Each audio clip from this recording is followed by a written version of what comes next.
Good morning, world. And welcome back to yet another fun-filled episode with us on the Early Morning Sports Talk podcast. As we embark upon it, will be another great episode this morning. We got a lot of news, a lot of stuff to talk about. We thank you for chopping it up with us. We thank you all. We thank you in advance for the time that will be had. And so, yes, well, we are back like a shark attack, back like we left something, back like we ain't got no clothes on our back. And for the world is a better place in the moment when the Early Morning Sports Talk podcast is taking place. And so, thank you for tuning in with us this morning as we converse about the latest sports topics that have taken place in this past week and will be upcoming this week. It is always a blast to have you all tune in and participate with us every weekend. As a reminder that every week we always like to begin our podcast by reminding our audience that the Early Morning Sports Talk podcast can be found on Facebook via our two Facebook pages, the Early Morning Sports Talk Podcast community page, as well as additionally on our Early Morning Sports Talk Podcast Facebook page. You can find us on Instagram at EMSTP underscore, again on IG at EMSTP underscore, YouTube, Apple Podcasts, and Spotify as the Early Morning Sports Talk Podcast, as well as our own Facebook pages via Brandon Price, Jamar Goodman, Ian Jones, as well as our guests for that weekend. Today is April 11th, 2026, and we're seeing yet again another fascinating week in the sports world, where this past week we saw the men and women's NCAA tournaments conclude, leaving us with national champions, in which for the first time in UCLA basketball history for the women's side, they are national champions. And then this is the first time in 37 years for the University of Michigan. Additionally, we will see the WNBA make huge headlines because of the new CBA agreement, $1 million contracts being put out there. Now, congratulations to the Aces core. All three of those ladies are set to stay in Vegas. But additionally, we saw our Chicago Sky make another Chicago Sky type move, fellas. We'll talk about it shortly. Trading away Angel Reese to the Atlanta Dream for one first round pick, but a conditional second round pick in 2028 that it could be swapped. And so now she's down in Atlanta. But additionally, we see Brittany Griner this morning be moved to the Connecticut Sun. And so a lot's happening in the WNBA. Additionally, by the way, it'll be turned up even more now. And that team could be a playoff contender. They got some pieces there in Atlanta. We would see the Frozen Four be played, leaving us with the University of Denver versus Wisconsin after a double overtime thriller between Denver and University of Michigan. Kind of the usual suspects in hockey's fellas: Denver, Michigan, Wisconsin, a few other schools. Congrats to those teams. They'll battle it out for the national championship, I believe, tonight. Additionally, the NBA is down to its final weekend. The Lakers clinched the home court last night. Right now, the East is all in jumbles. We don't know who's going to be what.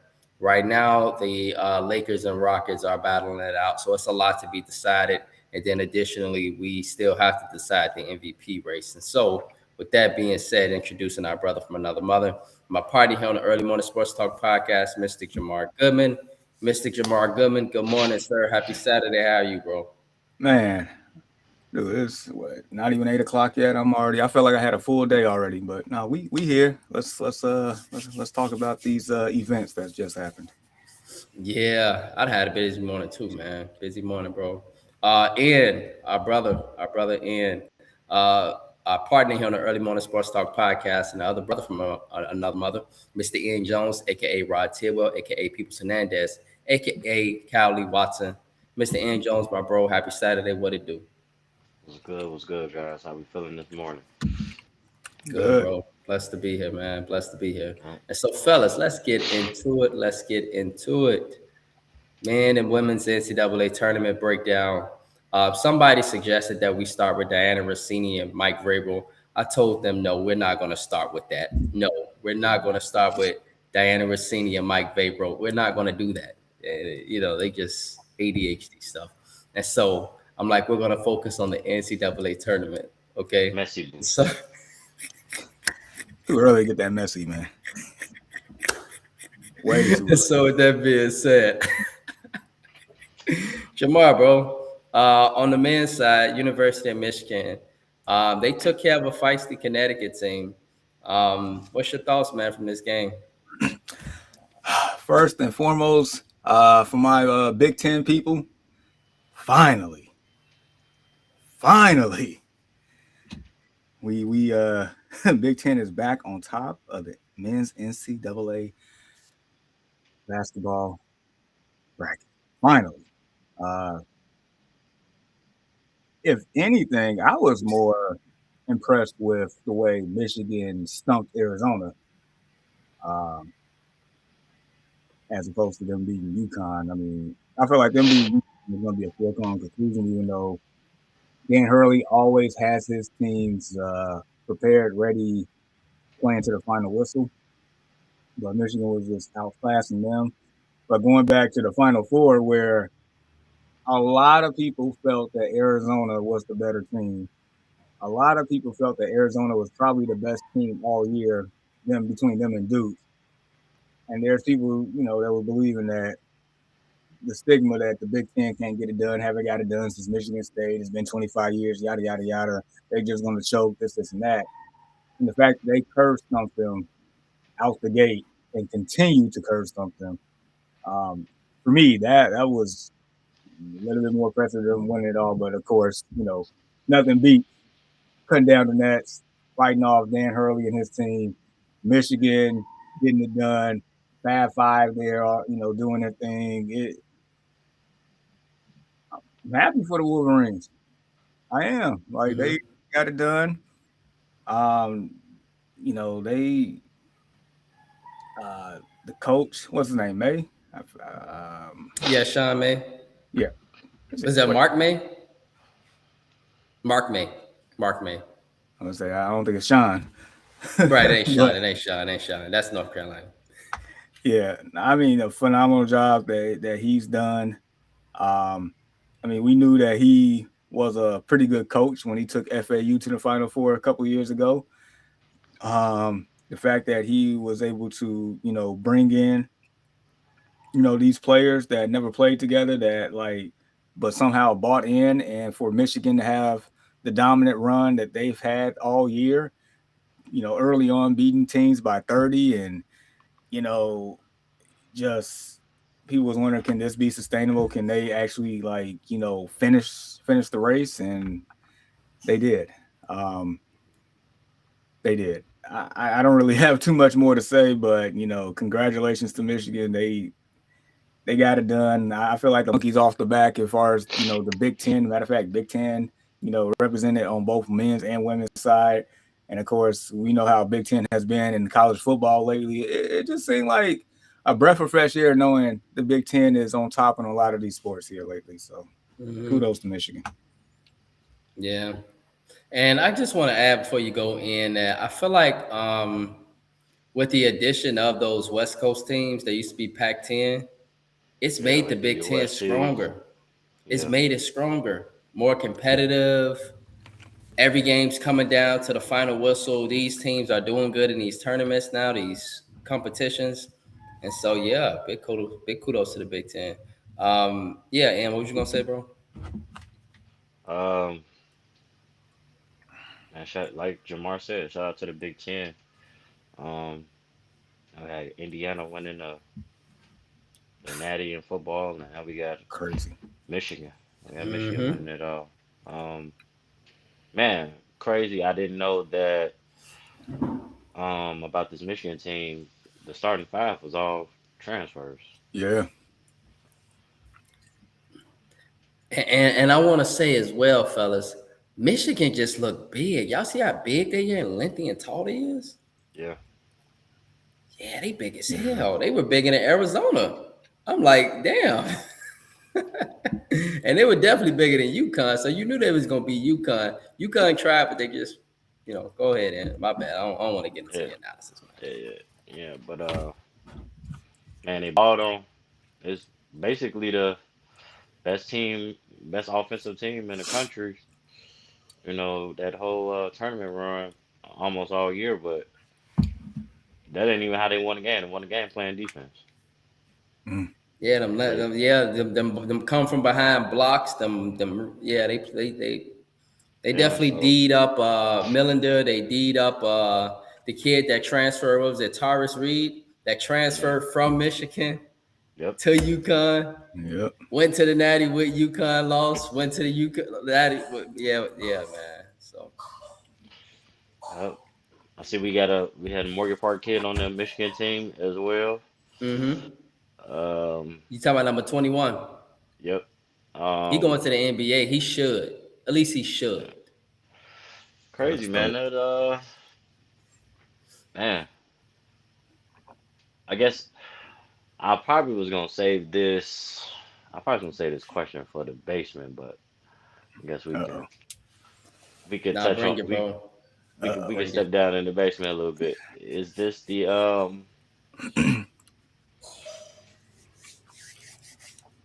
is this the best Michigan team ever? Whew. Man, I would say I know they no. got a natty. I know they got a natty in '89 with Glenn Rice. Yeah. Of course we know about the Fab Five, Right, but this is the NIL transfer five. They got a natty. Um. right. So I would say this is probably the best Michigan team I've seen with my own eyes to my conscious memory. Of course, I don't Right. remember the 2019. I was 1 year old. Yeah. I don't remember that. The Fab Five, consciously, I didn't remember them, but they Still didn't young. get it done. So by default for me, and the way how dominant they have been all year, this for me, I guess it would be by default. Like Yeah. they were that good this year. No, they were. Yeah, they were good. Fellas, for me, no. Now, I just look at the Hall of Famers that was on that 5-5 team. I know they fell short to Chris Delaney and all those guys at Duke, and Chris Webber did what he did with that timeout. But, that team was supposed to win a national championship. And so for me, I got to go with that 5-5, fellas. Man, they had so much talent on that team. They just didn't I, get it done. Sometimes, like a lot of young teams don't do in college basketball, it happens a lot. so Unfortunately, they come up short. I got a question. I got a question strictly for you, Hmm. Mr. Price. Yeah, So there's been a lot of woulda, coulda, shouldas in college basketball. So yeah. let's say for example, Duke. So Hmm. Duke over the years, Duke has won national championships. So, let's go back to the Jay Williams and the Mike Dunleavy era. Um, Escaped against Butler that year. yep, Gordon Hayward off the backboard. yeah, and then we Crazy. also Remember watching that. had teams like with Zion, Barrett, RJ Barrett, Cam Jason Reddish. That Tatum. was all those teams that even the Cooper Flag team, like very Allen Right, talented Iverson teams, team. never got it done. But yet we're gonna right. rank a team that's so talented that never got it done above a team that actually won it all. Yeah, and I guess it's a little bit cheating because I done seen the NBA careers of those guys. I saw how good they turned out to be. And I don't know how good these guys on Michigan gonna turn out to be in the NBA with just how, you know, they ages right now. And so based off of the fact that I see Chris Webber, Jawan Howard, just those two alone in the careers they had in the NBA. Jalen Rose, it's yeah, I gotta go with that team, fellas. Come on now. Now I know Michigan got it done. I know they got it done. But man, that 5-5 was something else, man. They damn near changed the whole landscape of college basketball. Like you talking about Hollywood on, a hardwood floor, man, for college. They were it. They I, transcended the game. I mean, I give you like most influential by all means, without a doubt. But actually, the most dominant team, they couldn't. If they would have beat either Duke or North Carolina, then without question. But they choked. I get it. They choke. And my argument is that most young teams do choke. But I can see Oh, your point, bro. I really can. But if I let's put say, them two teams on the floor, I even feel like even with I know the basketball game has transcended a lot. It's a lot more skill. But I go with the 5-5 to bust them. Yeah, if I put them on the floor. No disrespect to Elliot Cadeau, Final Four most outstanding player, returning back to Michigan. Y'all heard the news, fellas. He returning yeah, back to Michigan. Um, Lindenberg is actually projected to be our first round pick. at least according to mock NBA drafts. You know, and so kid from Morgan Park. He what's his name? Damn, and I just know he number 21, but he could be a potential draft pick as well. But I don't know, fellas. If I put them on the court, I'll say 5-5 and get him, Jamar. That's my story, and I'm sticking to it. I'm sure. I'm disappointed. Go ahead, Ian. Yeah. But yeah, man. Yeah. Shout out to those great Michigan teams. Shout out, Big Ten getting another natty in another major sport. Um, Yeah. it was a good March Madness, man. It was good March Madness. Definitely. It was. I enjoyed Um, it. Yeah. how y'all feel about the women? And you hosting that, dog. Man, I just for me, like, I feel like South Carolina was burnt out somehow, fellas, from what happened with Gino just a couple days ago. I feel like Dawn didn't really have a chance to really coach. She might have been some was off because it was just too easy for UCLA. Don't get me wrong, UCLA was a great team. They dominated the entire tournament. Lauren Betts, fellas, um, man, in the women's game, you got a woman as big like her. It's gonna transcend in the women's game. She just gonna dominate. And so they was trying to stop it, but they couldn't.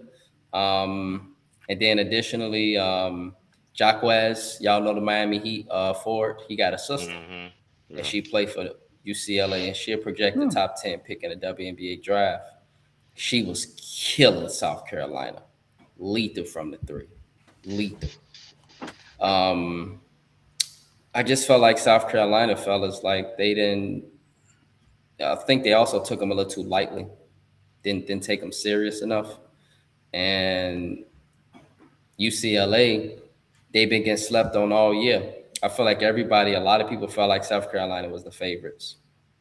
Tell me if I'm wrong. A lot of people felt like South Carolina was going to take care of UCLA. Oh, they took care of UConn. That was the national championship right there. Not so fast. Not so fast. And UCLA had an easier bracket, just like Michigan. Like they had an easier side. So I felt like they was a little bit more fresh compared to South Carolina in who had just got into a dogfight with the best team overall on paper and the best team in college basketball the entire season. They just got out of the dogfight with them. Not on top of that, then you got all that emotion that happened after the game. All the headlines wasn't even on the basketball game. It was on Don Staley and Gino Auriemma going into the national championship.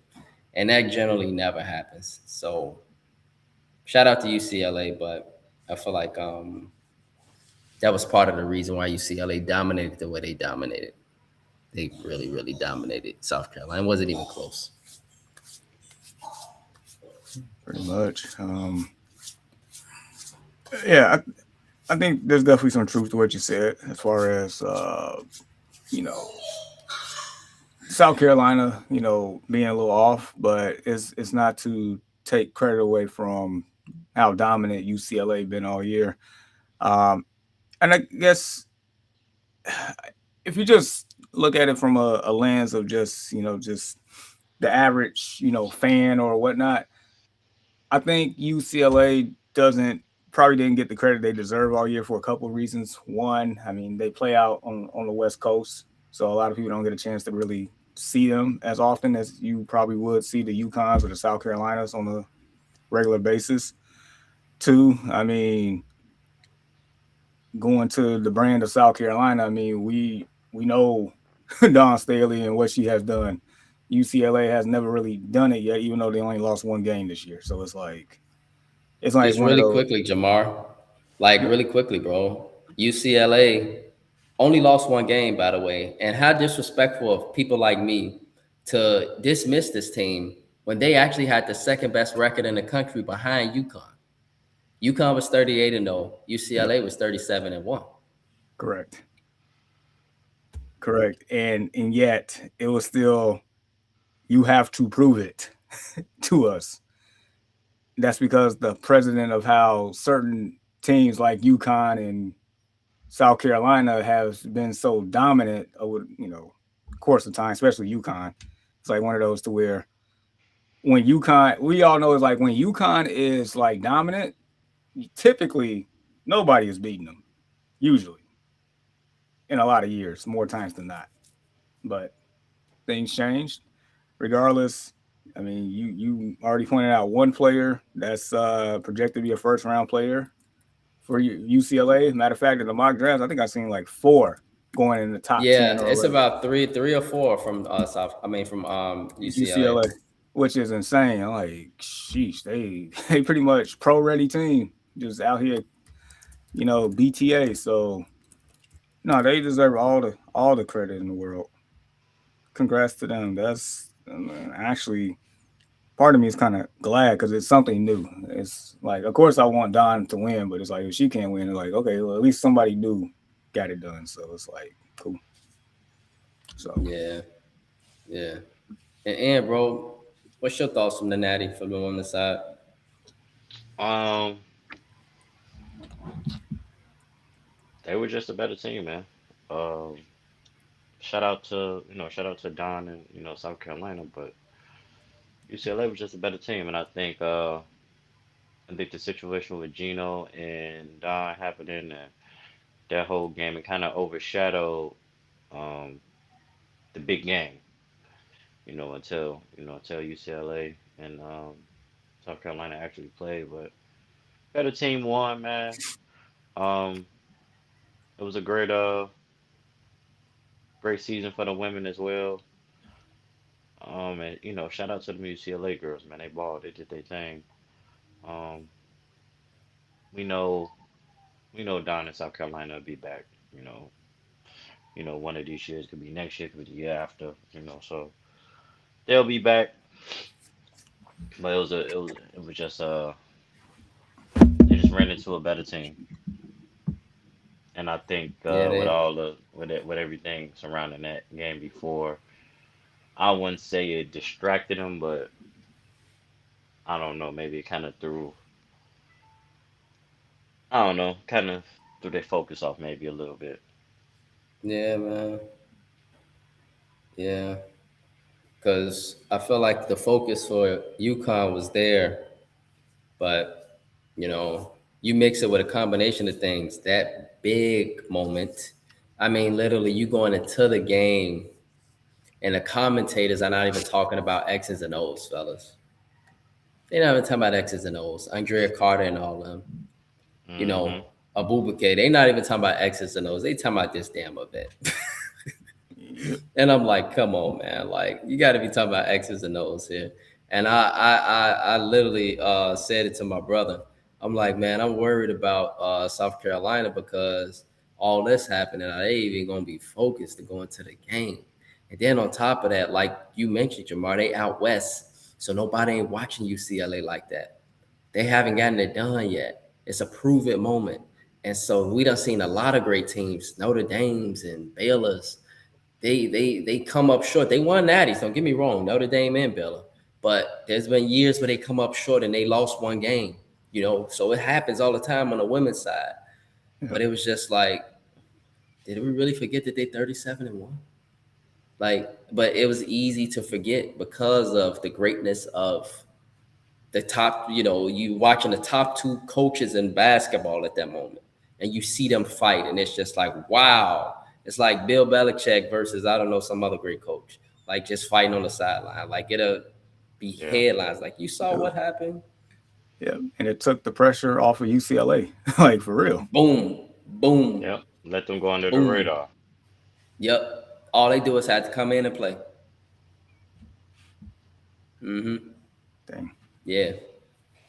Yeah. And they put B2A. And one thing about the women's side, fellas, is when you do good in this tournament and you come out with the natty and stuff like that, you see how quick they draft stock plummeted. I mean, like how quick they draft stock went up for UCLA.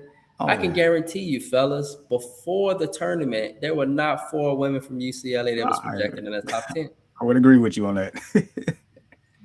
It was Lauren Betts, yes, Yep. and probably the Jacquez sister. But other than that, No, it was not 4. But after the tournament, they saw what she did against South Carolina. They like, okay, she probably could definitely do this at the next level. This is like mini WNBA University here over South Carolina.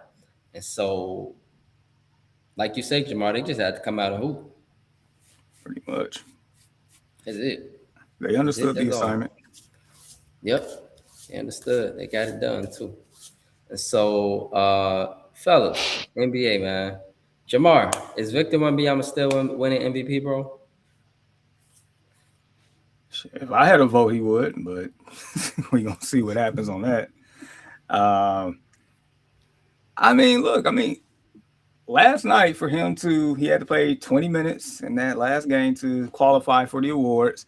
And within those short minutes he played, the man dropped 40. Matter of fact, I read a stat this morning. He was the fastest player ever to drop 40, 10, and 5 in a game. Based on the minutes he played. Like, dude is unreal. He is not a human. I used to, as a kid playing NBA Live 98, I used to create players that was 7'11", doing the skill set he's done, knowing it's a video game, and he's doing this in real life. Like, this is not fair. And I'm pretty sure they're gonna probably end up giving it to Shea, but I think he is the MVP of this league. There's not an answer for him. I know Jokic the other night, the Joker definitely did his thing against him, but I'm pretty sure last Saturday.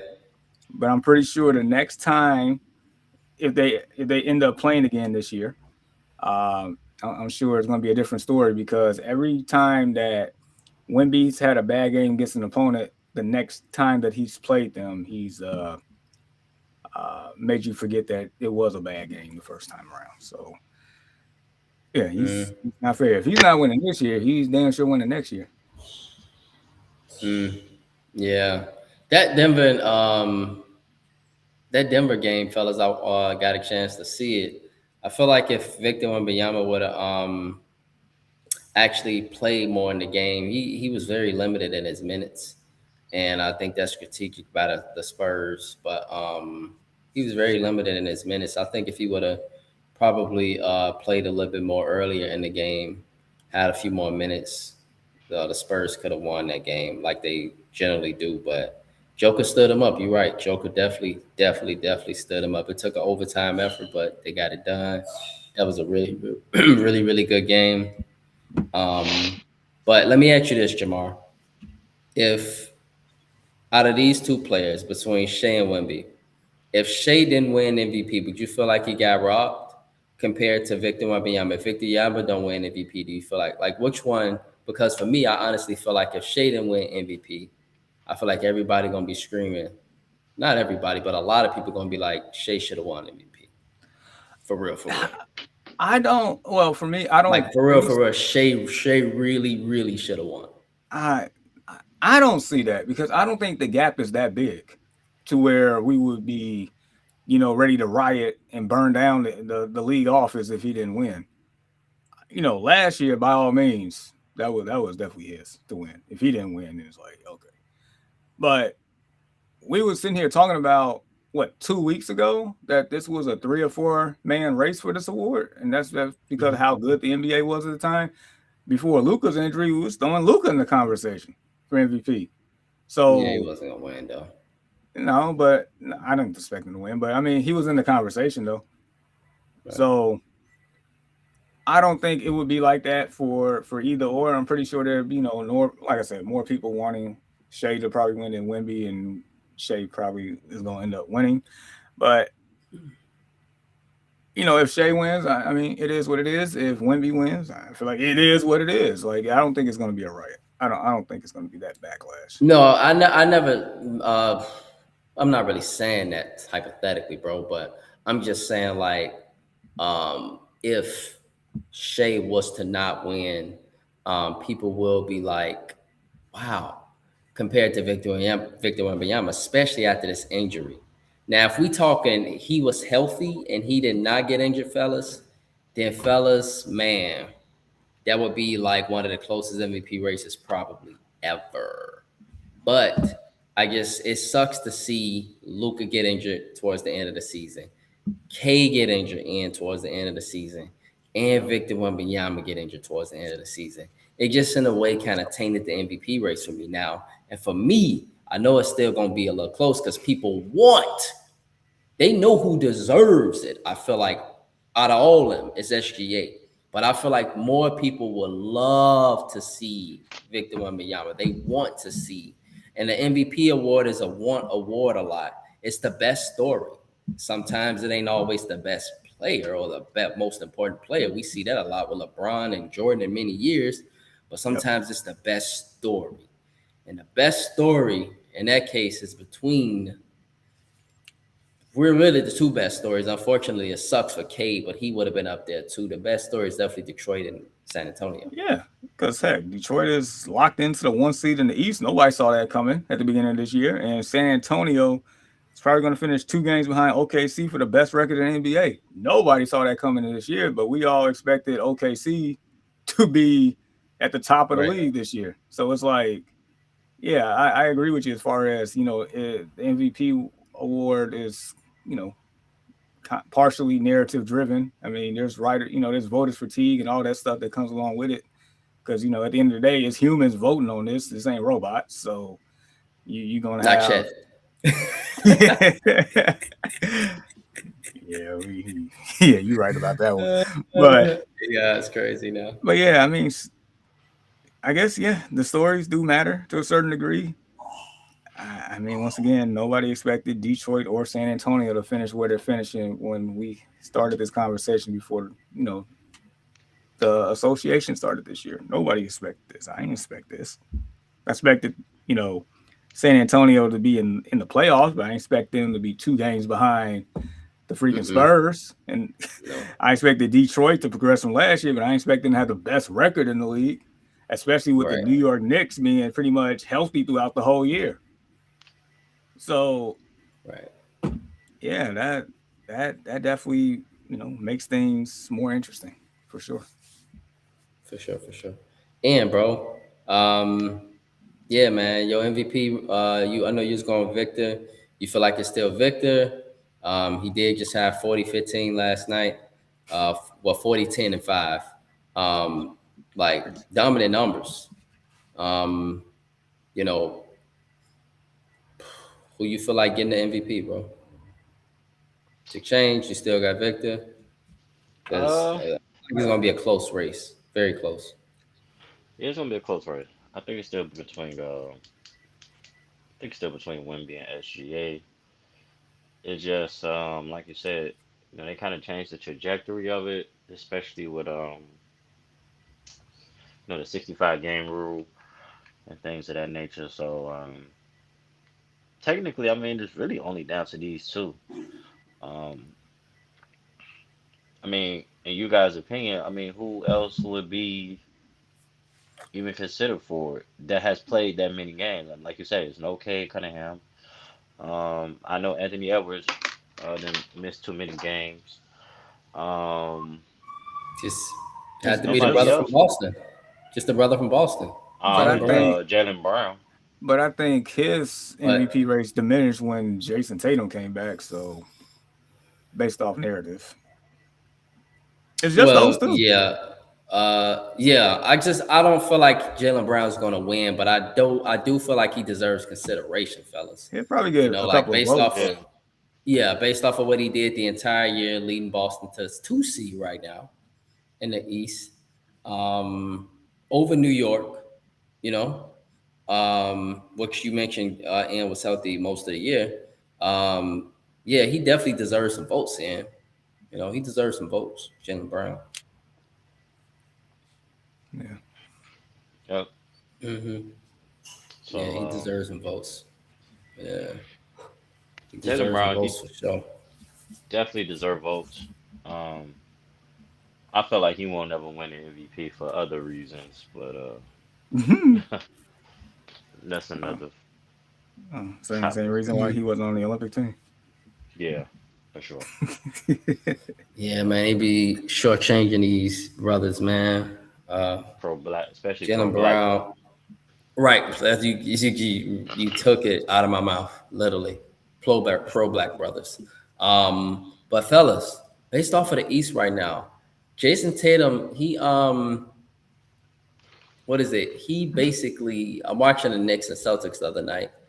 He not himself fully. You know what I'm saying? He getting there, but he not himself. You know what I'm saying? Like he getting back. He kind of he was scaring me the other night because he looked like he almost injured himself. It kind of reminded me of that AD. Remember when AD got off the ACL and his leg would be he'll dribble and he'll fall, and then you see the leg stay still.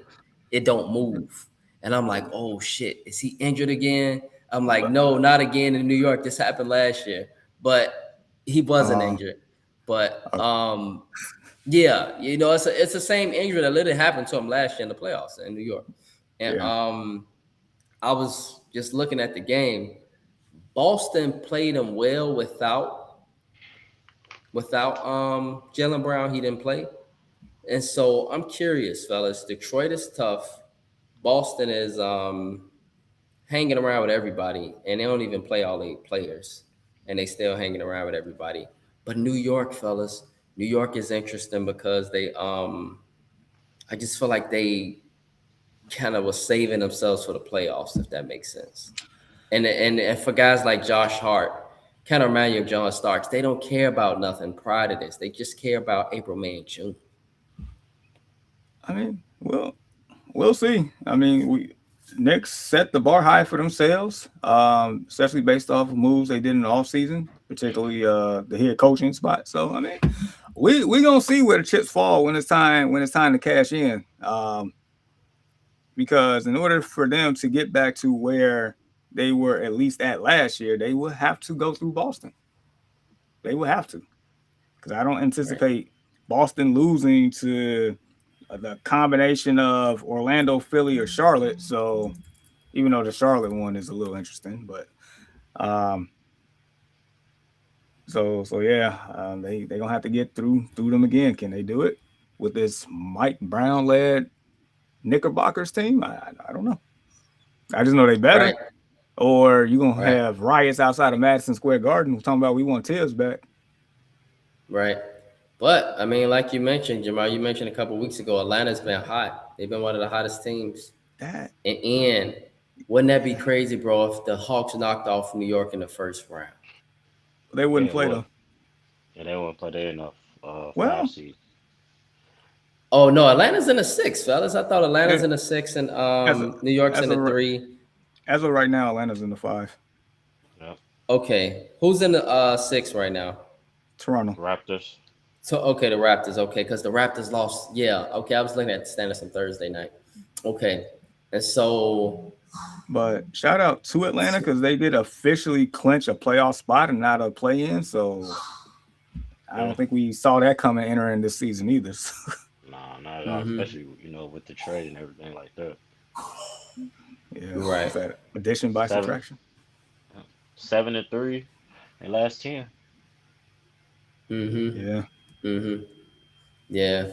And so the Knicks, y'all feel like if they play Toronto or Atlanta, that they will get past them, right? I give them, I give them the benefit of the doubt to get out the first round. I do. Because for one, they're more playoff tested. This group has a lot of minutes in the playoffs. So that I feel like that experience means a lot. And also they have a closer in Jalen Brunson. I have more trust in them against those teams in the first round by far.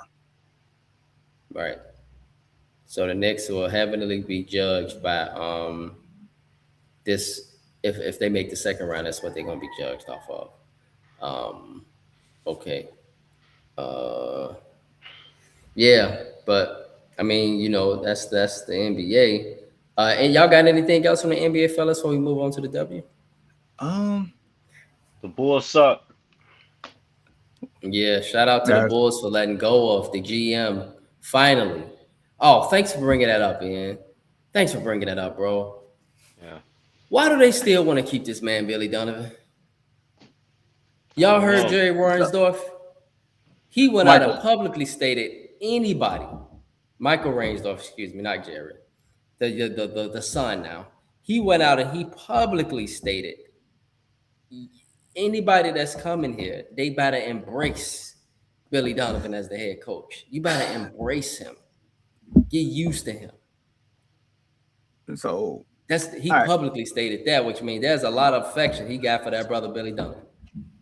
So like for me, I feel like Billy, how can I put this? I would say the lack of success with Billy Donovan for me in the Bulls organization, a lot of it is not on him. It was more so on the other two clowns that was there and the owner for not giving a damn about who they put on his roster for him to, to coach. With that being said, like if I'm in charge, if I was the owner, I would want a clean slate all the way around to build this thing back up from the ground where everybody on the same page. For him to come out and say what he said, it does limit the search and it does makes things complicated.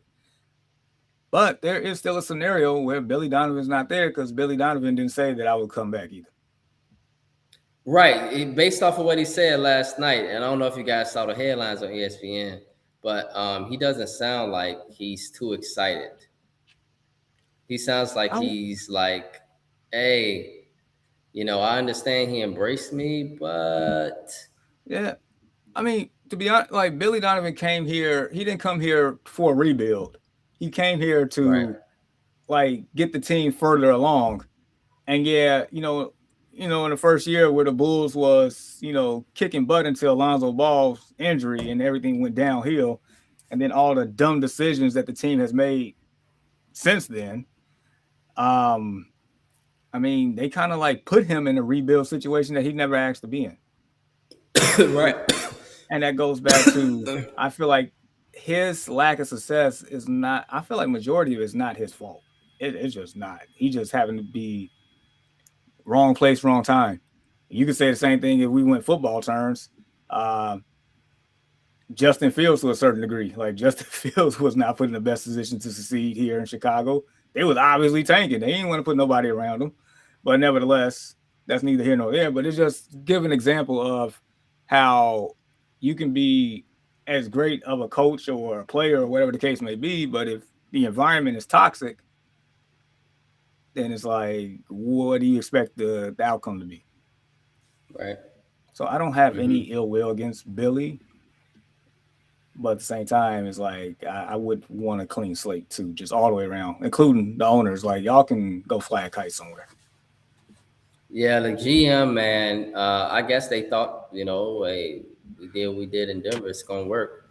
But have either one of y'all ever heard Mark Eversley talk? I mean, he's the actual GM. AK was the president of, like, no, I don't even know what Mark Eversley looked like. Neither one of them talk. AK can't even talk English that well, and I'm not being funny. Like, no, you're right. And the press conferences was dry and just continue. He can't speak English that well. Mark Eversley never said much either. The ownership stated that they want somebody more vocal. That's what they stated. Additionally, they stated that outside of 2017, which is, yes, we know about that number one seed we had with Lonzo Ball and all them. That was short-term success, though, and they want somebody now that's going to build a long-term contender. Not just the success for a couple weeks, a couple shots made by DeMar DeRozan. Oh, yeah. But actually some long-term success now. And based off of that, I just honestly feel like based off of what he said, it's a contradiction because Billy Donovan has not been successful since he's been here. Yes, he was successful in OKC, but that's because he had Russell Westbrook and Kevin Durant in his 5 seasons. Yes, and he had SGA. He had 3 great players in that time frame. And not Kevin Durant, but no, he probably did have Kevin Durant because he's been in 6 seasons. He had him in his final season. Yeah, his first season, right? Yeah, when it was 3-1 against. Yeah, up 3-1. Yeah, he had him in his first season, and he had a lot of great players in OKC, fellas. But coming here to Chicago, he ain't had much to work with. But even amongst that, I just feel like I'm not saying he's a bad coach. I just feel like the franchise might need a fresh face, if that makes sense, to lead those group of guys, this new group of guys That's just Ugh. me. We need tryouts. You used to try out for the middle school and high school team. That's what the Bulls need. They open up the tryouts to the general public. This is A They tryout. need to let go Patrick Williams. Oh man, that's what probably got them fired, right, Jamar? It probably so, right? I No, mean, no, that contract they gave him, no, it they was didn't get him pretty, fired. it was pretty bad. They said the I Jaden mean, Ivey situation was the final straw, but that dude. I feel like it contributed, Jamar. Really, Oh yeah, they it's know so they hard should not have paid him. at They know all. they And should not have paid him 100 plus. They gave him that man eating good. man. He don't even And then play. Patrick Williams said, when they asked about the departure of AK and Eversley, he was like, "Yeah, man, I appreciate those guys. I wonder why." I bet he do. And so yeah, man, Patrick Williams, like that's just man. Shout out to they draft prospects, by the way. I mean, who have they really drafted since we let it sink in? Martez Buzelis, that's it. Probably okay, and Kobe White, the best draft pick since they've been here. Kobe White was a Garpax pick. He don't count for them. Oh, damn, okay.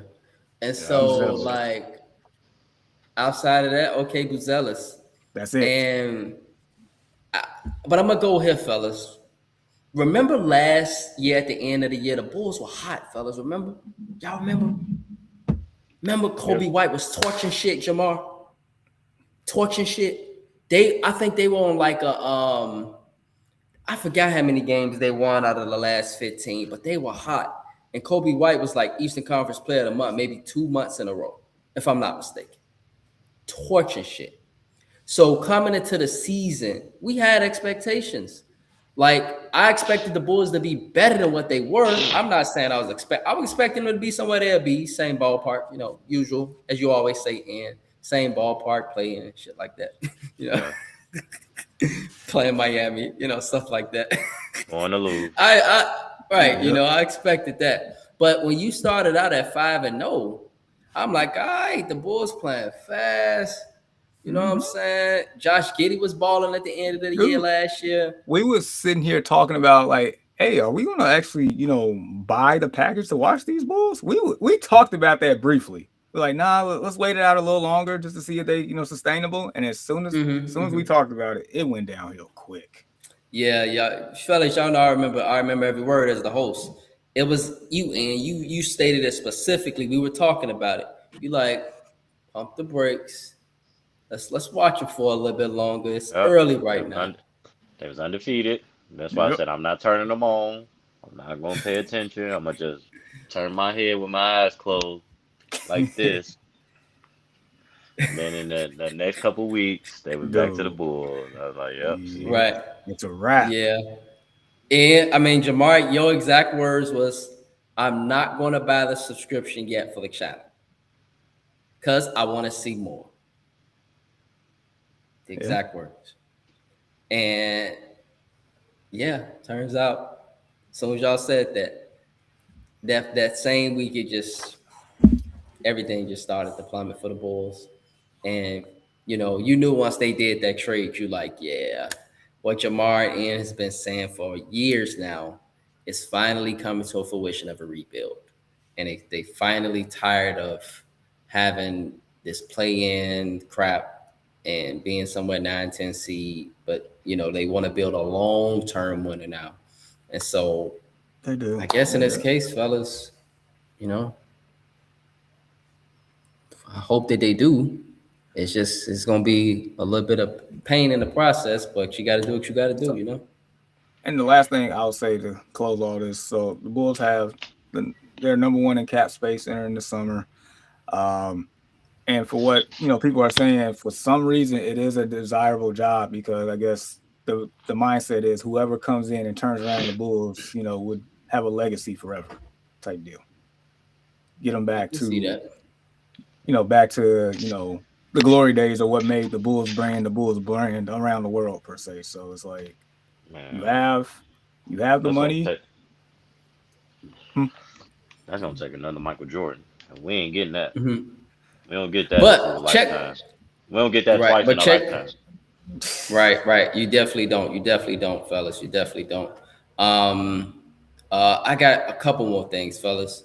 Yeah. Damn. With the Bulls, I think it was with the Bulls. Keep in mind, still overseas, they are so popular. The Bulls. Yeah. Everything you see here is 23, red 23, blue 23, Jordan, Chicago jerseys. That's all the Bulls. Like no bullshit. That brand is strong, fellas. But I'm worried because if they continue to suck, Jamar, and they're trash, it's not good. But it's like a brand that's waiting to explode. You see? It's like a bubble waiting to burst.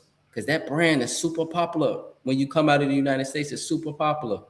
I don't know. For At the least I know in France it is, in Africa, both of for the those. one person, Canada, Yeah. yeah, One person and it's crazy super. when we talk about like decades later. 30 years Yeah, ago. he ain't even Um, Right. played. well, basically, Yeah, Yeah. because won 30 his years first ago they was in championship second 35 years repeat ago. right now. And it really exploded. What after the Olympics, y'all feel like, fellas? The Bulls Yeah, that brand the really dream exploded team, after the Dream Team. the dream team put the biggest stars on the map, and then Michael did what he did with that second three-peat really did it. Yeah, man. And so incredible.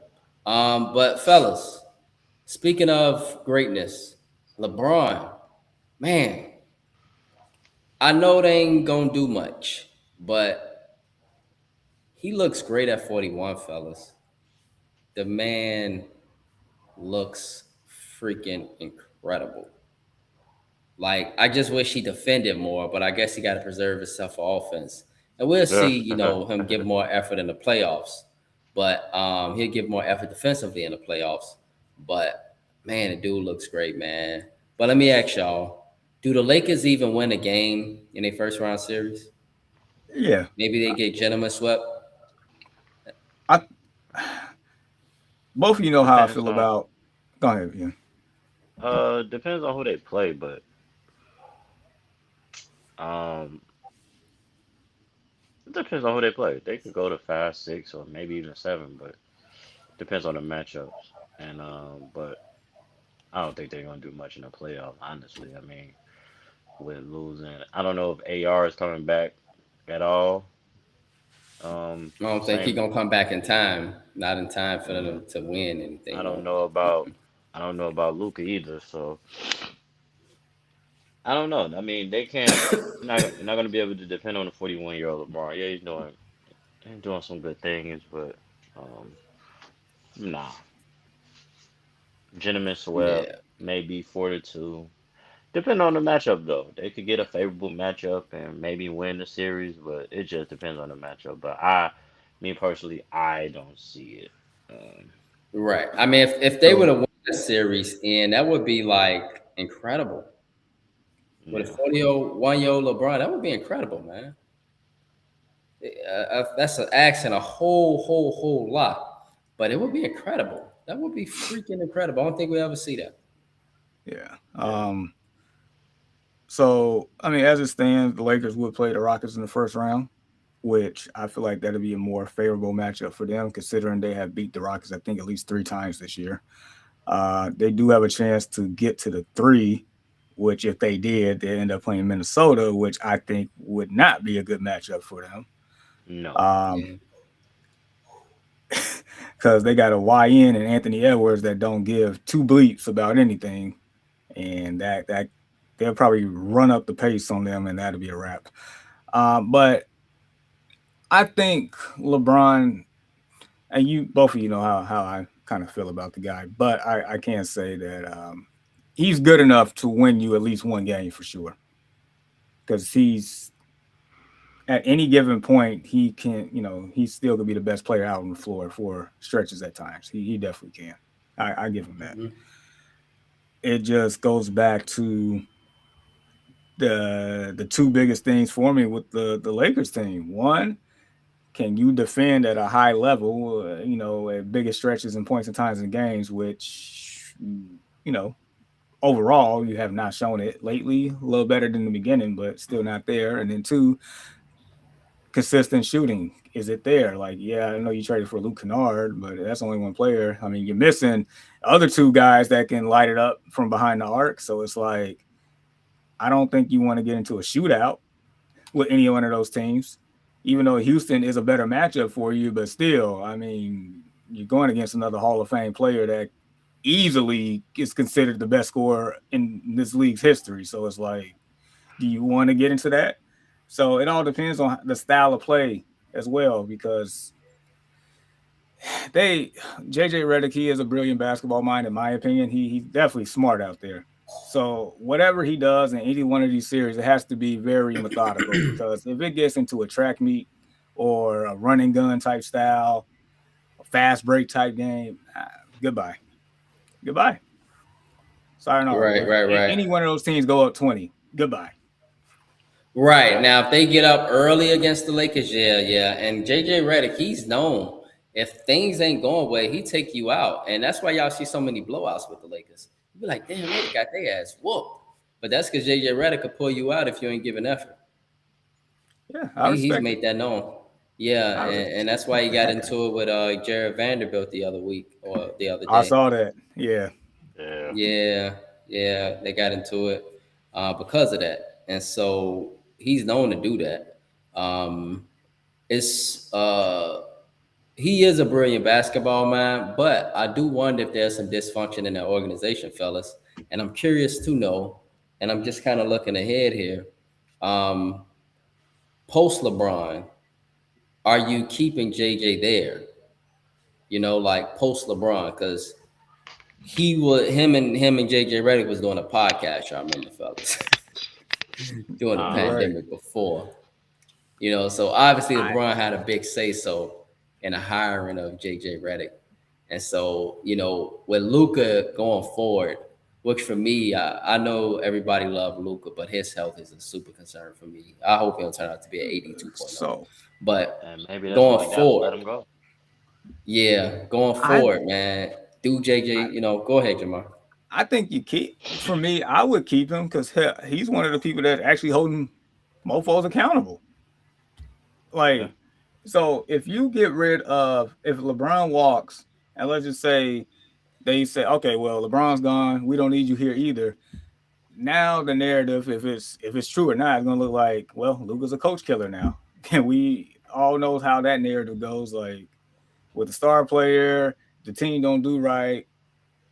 All of a sudden, more times than not, the owner's going back to players. So now, you know, that job doesn't seem as secure as it should probably be. So it's like, you get rid of the person that holds somebody accountable for somebody that's a yes man, then that lets me know exactly what's about to happen. Yeah. And bro, yeah, man, you what you think about that? Like, you think let me ask you this, bro. Do you think that LeBron could be in his final playoff run, final season with the Lakers? I think so. I think their relationship is kind of souring out. Where would he go? That's a good question. I don't know. I mean, personally, I think he needs to retire, but I mean, he's still doing You don't some. think it should go? You don't think it should give a final run in Cleveland? That'd be the only place he would go, in my opinion. If I would say, me too. Yeah, I think yeah. Cleveland. But how do they? Run in Cleveland. How do they make that work? You know, they got Donovan Mitchell. So now we essentially saying that Donovan Mitchell or James Harden's going to be traded. Because I mean, well, maybe I don't know. That's just how does that even work? With I don't see them having all three of those guys. Right. I think it could work because from what I've been hearing, Donovan Mitchell and James Harden, bro, they've been advocating to the front office already for LeBron to come there for next season. And so it appears to me that they both will be there along with LeBron and Evan Mobley. All four. Now they're gonna be trash as hell on the bench. You get my point. Yeah. But no, they gonna have a strong start lineup. Kind of remind you of those Heat teams, bro. terrible bench, but a super strong starting five. And so um, they've been advocating seriously. I've been hearing that a lot.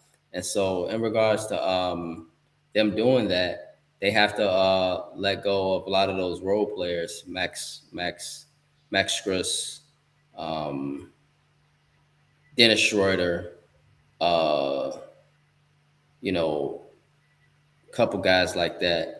Just a lot of role players. You probably let go of Jared Allen too. Yeah, that's what I'm saying. They're gonna need a guy like Jared Allen. But if you got Evan Mobley, you got to make a choice between the two. Yeah, for sure. If So, if it's you, who would you keep, Evan or Jared? um, Just from a team perspective, not from a money perspective. Just from a hooping perspective, who gives you the best chance to win? I think Evan Mobley does. Because it's versatility. Because Yeah, I think Evan Mobley does. But you bring in LeBron over there, that takes the ball out of his hands. It's only one ball, so somebody gonna be the odd man out. Um, and more than likely, it probably would be. It was. I mean, it should be LeBron, but more than likely it would be one of those other guys like right, Donovan Mitchell or Mobley. But I don't know. That's a lot. They'll be very top heavy, and I don't think they would have enough depth. And then LeBron's 40 something years old, so he ain't playing every night. you should. I mean, I know he ain't playing every night, but I know he's gonna play in the playoffs. He's gonna play towards the end of the season. He's in great shape. He's in unbelievable shape, man. Yeah, that's hope not saying that I want to get hurt. Hopefully he wouldn't get hurt, but yeah, he is in great shape. So Great shape. Great shape. that's And a lot to so, put on a 41-year-old NBA player that's still well, it'd playing be at a high level. 42 in that case. 42. Right. But Right. And I so th you're right. me from a It's a me from lot, a fan but perspective, I think it's time, but but and I wanna really just point this out, dog. I mhm. would love to see a New York Cleveland series with James Harden on the floor, either Evan Mobley, LeBron James versus a Jalen Brunson, led Knicks team versus a Detroit. I would love to see that, dog. I would love to see that personally. Like, see them play against Boston.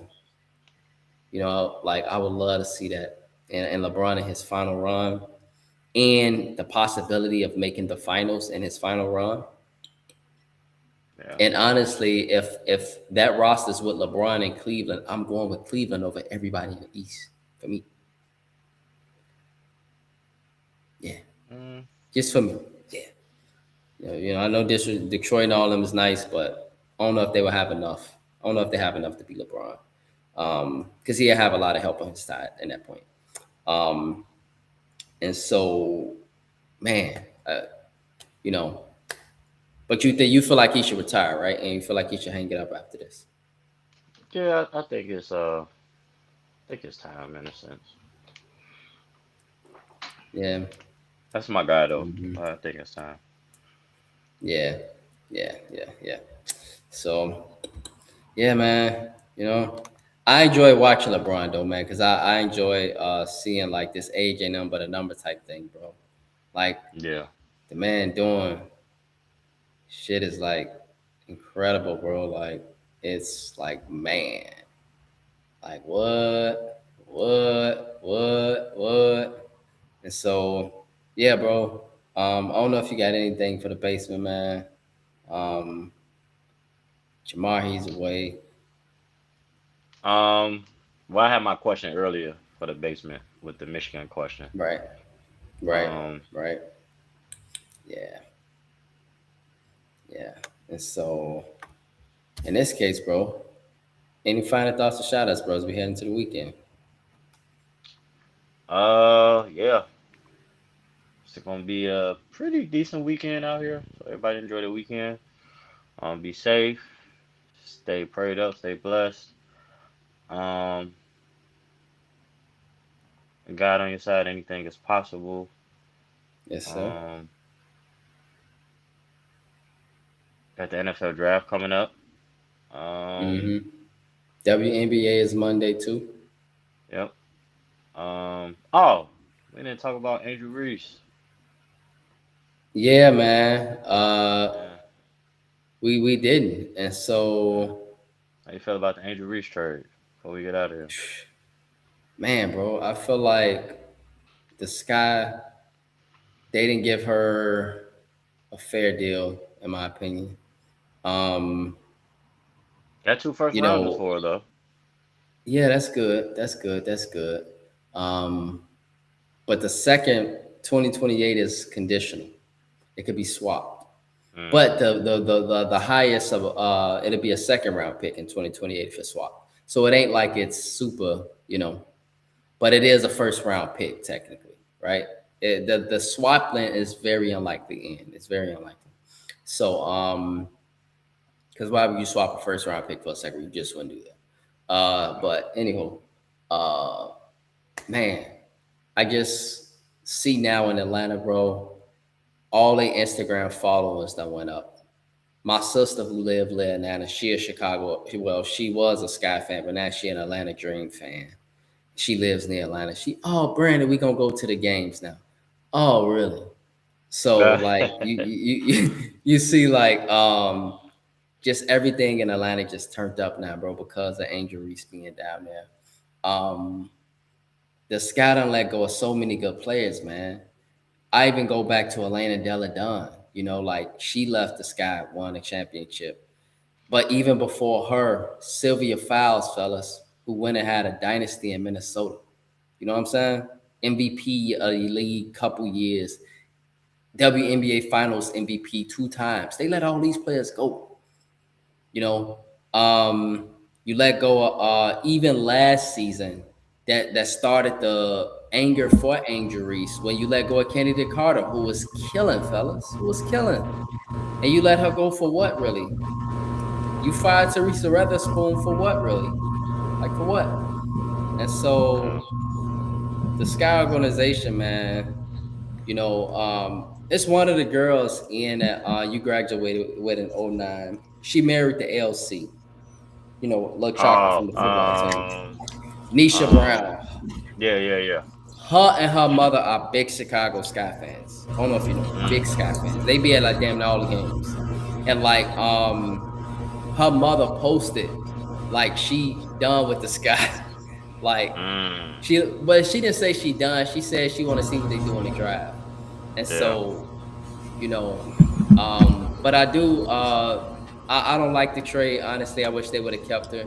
But I mean now you got Camilla, and so you gotta put more into her. But I feel like she not better than Angel nowhere near. And last thing I want to say is I heard from Corey Lockwood that Rakia Jackson, who is the original, that's who Corey thought they should have picked before Angel. I remember this specifically on the Early Morning Sports Talk podcast page. He like they Yeah. should pick Rakia at number 3, not Angel.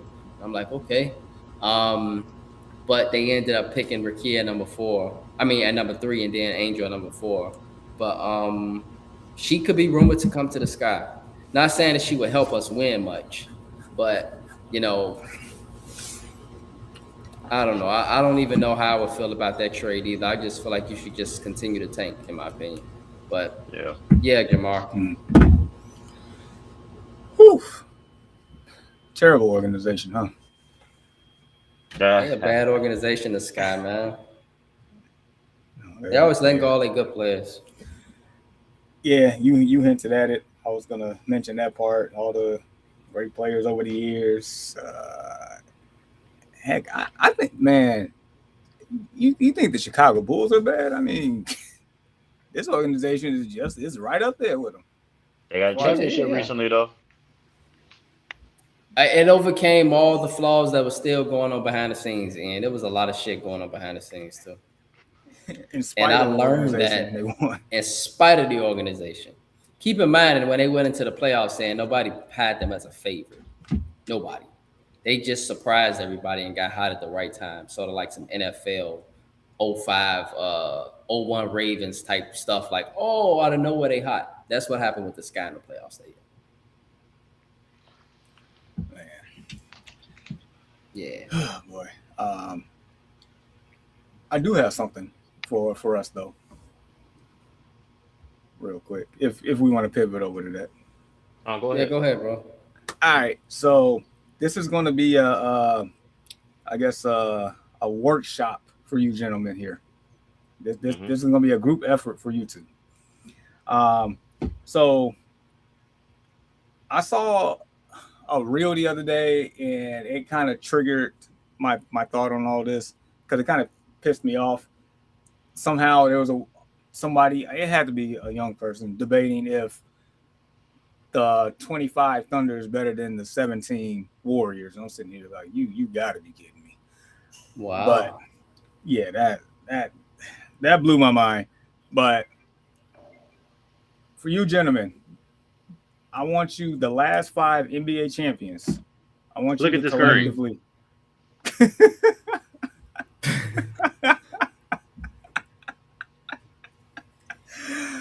Oh, so the last 5 NBA champions, which I will give you the list real quick. I want you to collectively to rank them as far as, from best to worst. And so, that being said, of course, last year's champion, the Oklahoma City Thunder. Right. 24 was the Boston Celtics. 23 was the Denver Nuggets. 22 was the Golden State Warriors. 21 was the Milwaukee Bucks. You all come to a consensus and rank them in order of which one was the best to worst champions. So best to worst. And so, in your opinion, and who is the worst, bro? Hold on, give me 1 second. So last year the Thunder, previous before that was the Celtics, previous before that was who was it? The Nuggets. Previous before that was the Warriors, and then the Bucks. Yeah, I know for me probably the worst out of all those teams, and these are all good teams. I would say the Warriors. What about you, Ian? Between the Warriors and Bucks. Years? Yep. The last 5 years. So we got the Bucks, Thunder, Celtics, Nuggets, and Warriors. And so last year was the Thunder, previous before that Celtics, before that Nuggets, Warriors, and Bucks. And man, when I kind of look at the I don't know, for me would probably. Wait, and can I hear who? Can you hear me now? Yeah, we can hear you. Yeah, my headphone must went up. I think the best team would be between the 23 Nuggets or the 24 Celtics. And I think I would take the 23 Nuggets. As the best? In the last 5 years, yeah. Who I would pick the Celtics. I can't argue with that. I mean, I can see that. I would pick the Celtics as the best, but who would you pick as the worst? Because for me, I think it's no disrespect to the Warriors, but I feel I think it'll be the. I think it'll be the Warriors. Yeah, because the Warriors are the Thunder. Right. Because I felt like Boston could have won that series against the Warriors. But even then, the Bucks obviously they could have lost to the Suns too. But and the Thunder could have lost to. They could have lost to the Pacers. Yeah. The Pacers are just super hot, man. Yeah. So that's why I got those two teams as the top teams because they dominated in the finals, basically. The Celtics and the Nuggets. Right. Celtics played the weak ass Heat. Excuse my French, but the Heat was hot that year too. No, they played. They played Dallas. Sorry, not the Celtics. I meant to say the Nuggets played the Heat. The Nuggets played the Heat and dominated Bam Adebayo. The eighth seed that the Bulls lost to, and they went all the way to the finals. Exactly. Right. I had to throw that in And there. so, yeah, Sorry man. about that. Right. And so, At and least that's we what I lost to got, the bro. Eastern Conference champions. I know, right? I got the Celtics as the best team. Um, you know, I feel like if we put the Celtics and the Nuggets on the court, um, with those teams, it'll be a 7-game series for sure. But I don't know, man. I feel like the Celtics probably would escape because of the Jaylen Brown X factor. But that would be a great series. Oh my God, that would be great. So the Celtics, Nuggets, last year Thunder, Bucks, and Warriors. That's what I got for the 5. Do You get- both of you all agree on that? Right, that's my question to you, Ian. What you think? Yeah, I don't have no. Yeah, I agree. I don't have no pushback on that. Okay. All right, so It's definitely yeah, not no Jamar. damn Thunder. No, it's not the Thunder. No. They're a great team. I'm not gonna take nothing away from them. They're a great team, but not in the last 5 years. They're not the best champion. Hell no. No. No, if they would have played that Celtics team, Because Celtics they would could have have lost to put the their ass Pacers in on Game 7. It's exactly my Probably point. gonna get Exactly hurt. my point. Right. Exactly. The Celtics would have put belt their ass to them. The Celtics would have annihilated them. That would have been a 4-2 series. And so Jamar, Celtics, bro, Nuggets, Thunder, Bucks, Warriors. cool. All right, so of course I did my list prior to. I just wanted to see what you all had. That's a good list. I mean, mine is very similar. Pretty much I went with the Nuggets first, then the Celtics, and then everything else: Thunder, Bucks, Warriors in that order. But that pretty much the Nuggets and the Celtics for me is almost like flip a coin. Yeah. Because I think during that 2-year span, I think we was kind of hoping those two teams played each other in the finals. Right, we were. Made it good to, yep. Yeah. So. Yeah. That's facts. And Miami spoiled it. Yeah, I remember that. Yep. So because that Game 7 was in Boston, and Miami ended up winning. It was in Boston. Remember, Boston was up 3-0, fellas. That series went 7. Yeah. Boston tried their best to come back. It would have been an epic comeback. It was it Jimmy in the last minute or so? It was something. It was something crazy how that series ended. Yeah. I remember Game 6 turned out to be crazy when Derek White hit that layup, like with 0.2, 0.3 seconds left, and everybody thought Miami was gonna win. Yeah. I'm like, the game over. He finna go to the final. Derek White did a tip in. I'm like, oh shit, the Celtics. Yeah, that's what might come back. Yeah, I remember that. That was crazy. It was it was a really good series, man. And that Game 7 turned out to be a classic too, but the Heat ended up escaping. Yeah, because everybody thought the winner of Game 6 was gonna win the series, because going back to Boston for Game 7, we all thought it was a foregone conclusion. Boston would have won. Yeah, I don't know. Jeez, but yeah. But I hope you all like that exercise. Man, that was great, bro. That was cool. We gotta do that more. That was cool, bro. Yeah, for real. Make us work, make our brains work. And so, fellas, man, it's a weekend, man. Now, one thing we got to do, we got to get this damn algorithms up, man. I'm trying to tag the world. We got to get our algorithms up so people can see what we're doing. But, fellas, as we head into the weekend, man, any final thoughts or shout-outs? I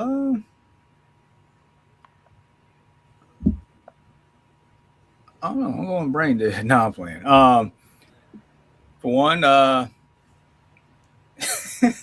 don't know. This might be a backhanded compliment, but shout out to the Bulls for actually, kicking those guys to the curb, even though they didn't do it properly all the way around. But they did something. They did something. I thought, knowing them, they probably would have kept them for another couple of years. But hey, they did something. There's somebody breathing in that organization. Somebody. I think. But yeah, but nonetheless, NCAA tournaments, those end up being great. They go by so fast, but I definitely appreciate the moments that happened. April is, I would say, one of my top 5 sports months of the year. I mean, we got the Masters this weekend. It would be better if some other players were playing, but nevertheless, Masters is always a good event. But the weather's getting warmer. You all enjoy, all that good stuff. And shout out to both of you all for coming back like a shark attack. Put clothes on our back. We out here. Yes, sir. Yes, sir. Yes, sir. And my boy, bro, got anything for us, bro? The Bulls suck. Mhm. Hopefully our baseball teams they get it together this year. Excited to see what they're gonna do. Got the NFL draft coming up. NBA playoffs is upon us, so yeah, man. Getting warm outside. Stay safe. Enjoy your time. Stay prayed up. Absolutely. So, yes, sir. Yes, sir. Yes, sir. Hey, shout out to you, fellas. As I continue to think about sports, right, and as I continue to think about how sports is like a big part of our life, you two guys have been very solid in your knowledge, and I want to give you guys your compliments, man.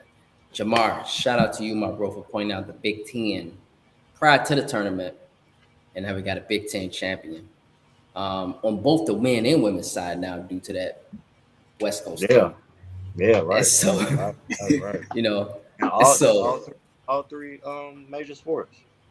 Yeah, man. It almost came down to hockey too, because University of Wisconsin is in the final for hockey. It could have been Michigan and Wisconsin, Jamar. It could have been, but it came down to a double overtime thriller, which is a great game. And so Big Ten right now is running things on the college landscape.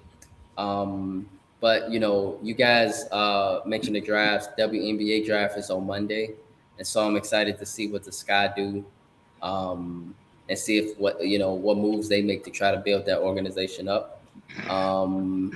And other than that, fellas, yeah, man, great weekend. Enjoy the weekend. Enjoy the weather. On this side, it's raining, so it won't be no beach today. But it's warm. No, last Saturday. And so, like, it's off and on, but it's like a vigilance. What do you call it? Um, like some hurricane, like possible type stuff. So it's like raining. But it ain't nothing too serious. So that happens all the time in the Caribbean. And so, yeah, man. So a lot of sports. Yes, I'm in the Caribbean, fellas, but I got a VPN. And so I will be watching everything, not everything, but mostly everything. And so with that being said, on behalf of the Early Morning Sports Talk podcast, we would like to say thank you for tuning in with us. Continue to chop it up with support our podcast on various platforms. And if you are and would love to talk sports with us on the Early Morning Sports Talk podcast, we are here. We are solid. We've been watching sports all our lives. We would love to do so with you. Your love, support is truly appreciated. And we hope you all have a blessed and safe weekend. Peace.